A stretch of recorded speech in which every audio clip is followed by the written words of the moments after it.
Hello दोस्तों, बहुत बहुत स्वागत है आप सभी का अपने इस यूट्यूब चैनल टॉपर गैलेक्सी में। दोस्तों इस वीडियो पे हम लोग बात करेंगे क्लास 12th इंग्लिश ग्रामर के अंतर्गत एक काफ़ी ज़्यादा इंपॉर्टेंट क्वेश्चन जो कि बोर्ड परीक्षा में आपके 10 नंबर के लिए आता है। तो दोस्तों इस वीडियो में मैं आपको बताऊंगा कि आप लोग लेटर या एप्लीकेशन को किस प्रकार से बोर्ड परीक्षा में लिखेंगे। अगर आपसे नहीं बन रहा तो आप लोग कोई भी एप्लीकेशन, जैसे कि आपका यहां पर मैं आपको जो क्वेश्चन बताऊंगा इसके अनुसार आपको ऐसी ट्रिक बताऊंगा कि आप कोई भी एप्लीकेशन को बनाकर बोर्ड परीक्षा में कैसे लिखेंगे ताकि जो बोर्ड परीक्षा में आपका 10 नंबर है वो बिल्कुल पक्का हो सके। तो यार आप लोग वीडियो को बिल्कुल लास्ट तक देखिएगा। आज के इस वीडियो को देखने के बाद आपका 12th इंग्लिश ग्रामर के अंतर्गत 10 नंबर बिल्कुल पक्का होने वाला है। और आप सभी जानते हैं कि जो लेटर और एप्लीकेशन है वो बोर्ड परीक्षा में आपका 10 नंबर के लिए आता है। तो आपका लेटर रहता है और इसी के अथवा में आपका एक एप्लीकेशन रहता है।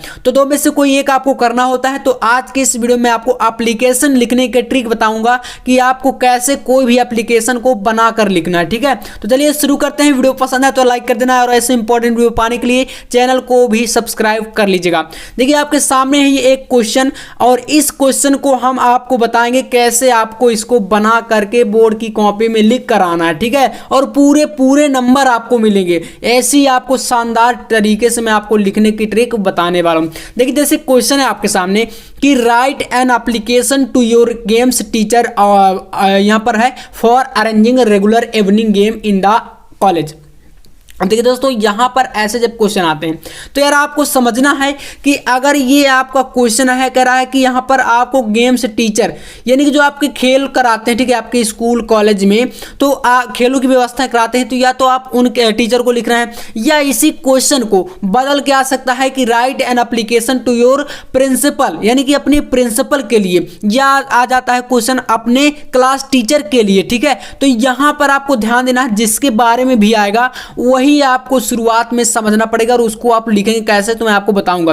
जैसे यहां पर मान लीजिए आपका प्रिंसिपल के लिए आता है, काफी ज्यादा बार ऐसा होता है कि प्रिंसिपल यानी कि प्रधानाध्यापक के लिए ही आपका आता है क्योंकि स्कूल का मैनेजमेंट वही करते हैं। तो ऐसे में प्रिंसिपल के बारे में लिखने के लिए ज्यादा चांसेस है कि आपका आएगा। ठीक है, अब देखिए यहां पर आपको सबसे पहले एक प्रारूप समझना पड़ेगा। दोस्तों ये प्रारूप क्या है, सबसे पहले आपको यहां पर एक एक जो नंबर मिलता है ना, यानी कि देखिए 10 नंबर होता है, 10 नंबर आपको ऐसे नहीं मिल जाता। आपका एक एक कॉमा तक देखा जाएगा कि आपने कहां पर कॉमा लगाया है, कहां पर नहीं लगाया है, कितनी लाइन छोड़कर कहां से क्या लिखा है, वो सारी चीजें देखी जाती हैं। तो वो सब कुछ मैं आपको बताऊंगा, बस थोड़ा सा आप लोग इस वीडियो को लास्ट तक देखते रहिएगा। देखिए यहां पर सबसे पहले दोस्तों लिखेंगे आप लोग यहां पर 2। ठीक है, 2 के बाद आपको एक कॉमा लगाना है। जैसे मैं यहां पर बताऊंगा वैसे वैसे आपको करते जाना है। इसके बाद जैसे प्रिंसिपल के लिए आप लोग लिख रहे हैं तो लिखेंगे 2, फिर इसके बाद द प्रिंसिपल। अब यहां पर कॉलेज का नाम आप कोई भी डाल सकते हैं क्योंकि क्वेश्चन में कॉलेज का नाम नहीं है। यहां पर आप कुछ भी लिख सकते हैं, इसमें कोई प्रॉब्लम नहीं है। ठीक है, जैसे हमने लिख दिया सीआईसी इंटर कॉलेज चित्रकूट करवी, है ना। आप यहां पर अपनी कॉलेज का भी नाम लिख सकते हैं, जहां पर आप एग्जाम दे रहे हैं उसका सेंटर का नाम लिख सकते हैं, उस कॉलेज का नाम लिख सकते हैं, कोई टेंशन नहीं है। ठीक है, तो आप इतना तो कर देंगे। ये प्रारूप आपका शुरू का इतना सही होना चाहिए। फिर इसके बाद यहां पर आपको डालना होता है दोस्तों सब्जेक्ट, है ना।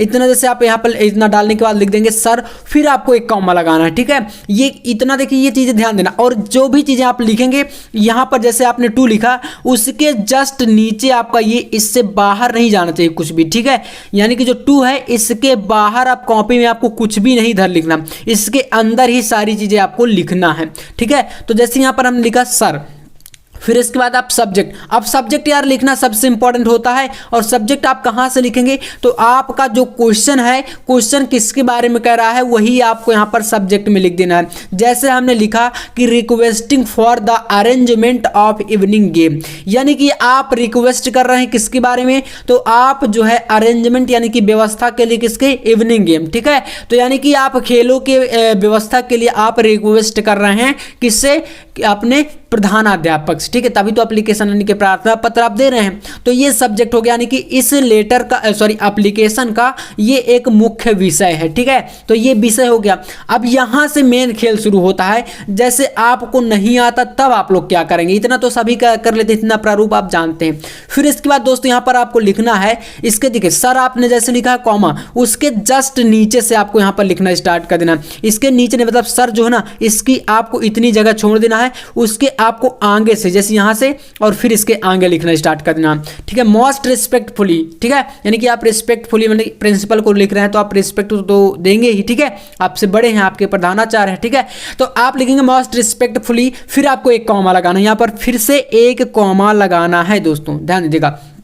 फिर इसके बाद I wake to say that most of the student of 12th are play football and cricket, यानी कि हमारी जो क्लास है, आप जैसे 10th की लिख रहे हैं, 12th की लिख रहे हैं, ठीक है, 10th के लिए भी इंपॉर्टेंट है। तो आप बताएंगे कि मोस्ट ऑफ द स्टूडेंट यानी कि क्लास के अधिक से अधिक छात्र, जैसे यहाँ पर 12वीं है, 10वीं है, कुछ भी क्लास आप डाल सकते हैं, or play football and cricket. देखिए अपनी भाषा में पहले आप हिंदी बनाकर लिखिए कि हमारी क्लास के ज़्यादा से ज़्यादा छात्र खेलते हैं, क्या खेल रहे हैं, फुटबॉल खेलते हैं, क्रिकेट खेलते हैं या हॉकी खेलते हैं, कोई भी खेल का नाम, कबड्डी, ऐसा करके आप लिख सकते हैं, ठीक है। यहाँ पर खेलों को, क्योंकि हमें लाइन ही तो बढ़ाना है तो बस बढ़ा के लिख देंगे।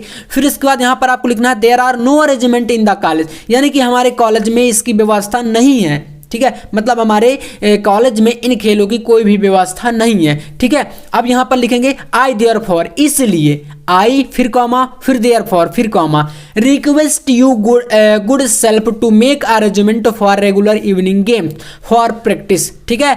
यानी कि मैं आपसे यहाँ पर मतलब आई देयरफॉर रिक्वेस्ट, आपसे विनम्रता पूर्वक क्या करता हूँ, एक निवेदन करता हूँ या कुछ भी ऐसा करके आप इस भाषा को इस्तेमाल कर सकते हैं।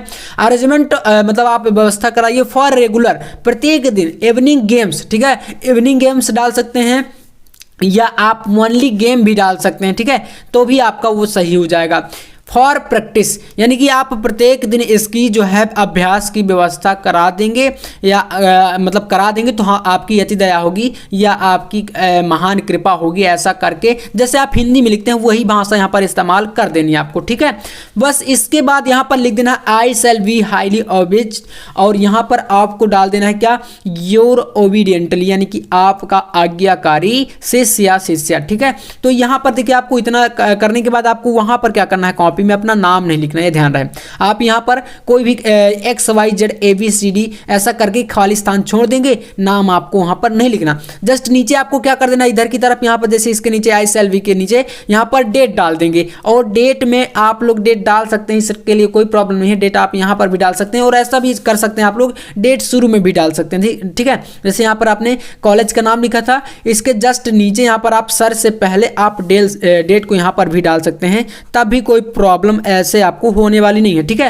तो यहाँ पर भी आप डेट डाल सकते हैं। बस ये सब्जेक्ट लिखना इंपॉर्टेंट होता है, कहाँ पर कॉमा लगाए हैं हम लोग, कहाँ पर नहीं लगाए हैं, ये सबसे इंपॉर्टेंट होता है। और बाकी देख सकते हैं आप लोग यहाँ पर हमने सिर्फ और सिर्फ 4 से 5 लाइन में पूरा एप्लीकेशन को समाप्त कर दिया है, और यही प्रारूप होता है। आप कोई भी एप्लीकेशन लिखेंगे उसको पहले हिंदी में आप लोग कन्वर्ट करके उसकी इंग्लिश बनाकर वहीं पर लिखते जाइए, पूरा नंबर आपको 10 में से 10 नंबर मिल जाएगा, ये मेरी गारंटी है। तो चलिए उम्मीद करूंगा कि आपको वीडियो पसंद आया होगा, पसंद आया तो लाइक कर देना, और नेक्स्ट वीडियो हम लोग इसी प्रकार से आर्टिकल आप लोग कैसे लिखेंगे, आर्टिकल के ऊपर मैं आपको वीडियो बनाकर देने वाला हूं। चलिए मिलते हैं नेक्स्ट वीडियो में, तब तक के लिए जय हिंद, वंदे मातरम।